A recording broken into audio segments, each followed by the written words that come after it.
সর্বশেষ যে লোকটা জান্নাতে যাবে তাকে আল্লাহ তাআলা জাহান্নামের আগুনে পোড়াতে পোড়াতে ছাই বানিয়ে ফেলবে।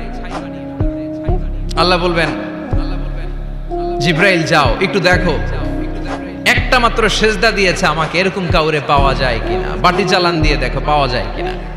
খুঁজে খুঁজে কাউরে পাবে না। আল্লাহ বললেন আবার দেখো, খুঁজে খুঁজে একজনকে পাবে, সামান্য ইমানের ছিটে ফোঁটা তার অন্তরে ছিল। আল্লাহ বলবেন যেহেতু ছিটে ফোঁটা আছে, অনেক মায়ের খাইছে, ওকে বের করে জাহান্নাম থেকে বের করে একটা নির্ধারিত দূরত্বে রেখে দাও।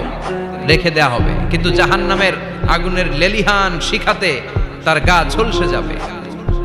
সে আল্লাহর ডেকে বলবে, মাবুদ তোমার কাছে আমি কিছু চাই না, জাহান্নাম থেকে তুমি আমাকে বের করেছো, জীবন নদীর পানি তুমি আমার গায়ের মধ্যে ঢেলে দিয়েছো, আমি আবার সজীবতা ফিরে পেয়েছি। আমি তোমার কাছে জান্নাত চাই না, শুধু নিরাপদ একটা দূরত্বে আমাকে রেখে আসো, যাতে জাহান্নামের আগুন আমারে কষ্ট দিতে না পারে। আল্লাহ আমি কিন্তু তোমার কাছে জান্নাত চাই না। কি চাই না? জান্নাত চাই না, কিন্তু জাহান্নামের আগুন আমারে কষ্ট দিচ্ছে, এতটা দূরত্বে রাখো যাতে জাহান্নামের আগুন আমার গায়ে না লাগে। আল্লাহ বললেন ওকে রাখবো, কিন্তু আমার সাথে একটা কন্ট্রাক্টে যেতে হবে, যে এটা তোমাকে দিলে তুমি আর নতুন করে কিছু চাবা না। সে বলবে আমি রাজি, কন্ট্রাক্ট হয়ে যাবে। আল্লাহ জিব্রাইলকে বলবেন যাও এমন দূরত্বে রাখো যাতে জাহান্নামের আগুন ওরে কষ্ট না দেয়। রেখে আসা হবে, অনেক দিন সে ওখানে আনন্দে থাকবে, আল্লাহ শুকরিয়া করবে। সে মনে মনে বলবে বেঁচে গিয়েছি, আমি বেঁচে গিয়েছি, জীবনে আর কিছু চাই না, জাহান্নাম থেকে আমি বেঁচে গিয়েছি। অনেকদিন থাকার পরে মনে মনে ভাববে বাইসা তো গেছি, কিন্তু নতুন করে একটু ট্রাই করে দেখি, জাহান্নামের সৌন্দর্যের দৃশ্য একটু চোখ দিয়ে অবলোকন করা যায় কিনা। সে আল্লাহর ডেকে বলবে আল্লাহ ইনদি সুআল, আমার একটা ফরিয়াদ আছে। কি ফরিয়াদ? আল্লাহ আগেই বলে রাখি আমি কিন্তু জান্নাতে যেতে চাই না। আল্লাহ বলবেন কি চাও? সে বলবে আল্লাহ তোমার জান্নাতটা তুমি কত সুন্দর করে বানিয়েছো, আমি একটা নজর শুধু দেখতে চাই। জান্নাতের দরজার সামনে নিয়ে যদি আমারে বসিয়ে রাখো, দ্যাটস ইনাফ, আর কিছু চাই না, শুধু জান্নাতের দরজার সামনে। আল্লাহ বললেন তুই না ওয়াদা করেছিস, তুই না চুক্তি করেছিস। সে বলবে আল্লাহ আমারে হতভাগা বানাইয়া তোমার কি লাভ? সুবহানাল্লাহ পড়েন। আমারে তুমি হতভাগা বানিও না। আল্লাহ বলে ঠিক আছে, আবার সিগনেচার কর যে জান্নাতের দরজার সামনে বসিয়ে দিলে আর কিছু চাবি না। সে সিগনেচার করে বলে আমি চাবো না।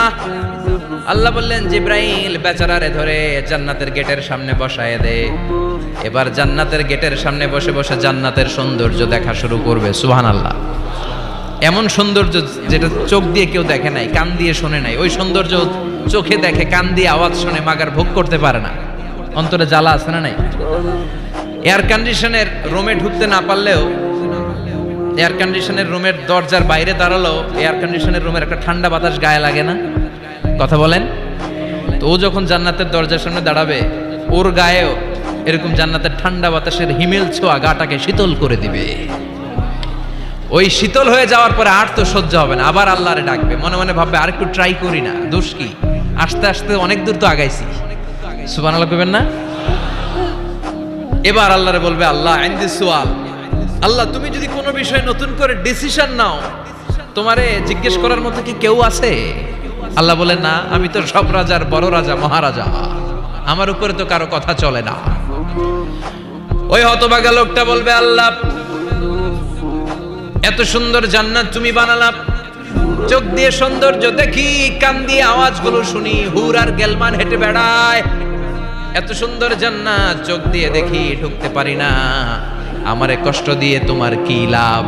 ও আল্লাহ আমারে তুমি মাফ করে দাও, জান্নাতের চিপার মধ্যে এক কর্নারে তুমি একটু আমারে জায়গা করে দাও। আল্লাহ বলবেন ওয়াই হাক ইবনা আদম, তোর ধ্বংস হোক হে আদম জাত, মা আগদারাকা, তোর চেয়ে বড় গাদ্দার আমি আমার সৃষ্টিকুলে কাউরে দেখি নাই, কারণ তুই আমার সাথে চুক্তি করিস আর চুক্তি ভঙ্গ করিস। আল্লাহর রহমতের দরিয়ায় তখন জোশ খেলে যাবে, ওর আকুতি মিনতি চাহনি আল্লাহর রহমতের দরিয়ার মধ্যে জোশ লাগিয়ে দিবে। আল্লাহর দয়া হয়ে যাবে, মায়া হয়ে যাবে। আল্লাহ বলবেন ঠিক আছে জান্নাতে যা। লোকটা এবার এক দৌড়ে জান্নাতের ভিতরে ঢুকে যাবে। লোকটার দৌড় দেখে আবার লোকটারে আল্লাহ ডেকে বলবে একটু দাঁড়া, একটু দাঁড়া, জান্নাত তো দিছি, তো দৌড় দিলি কেন? সুবহানাল্লাহ কইবেন না? লোকটি বলবে আল্লাহ প্ল্যান তো আমি কম করি নাই, এত চেষ্টার ফলে আমি আসতে পারছি, আবার যদি তুমি বাইর করে দাও, এই জন্য এক দৌড়ে এমন চিপার মধ্যে লুকামো যাতে তুমি আমার না দেখো।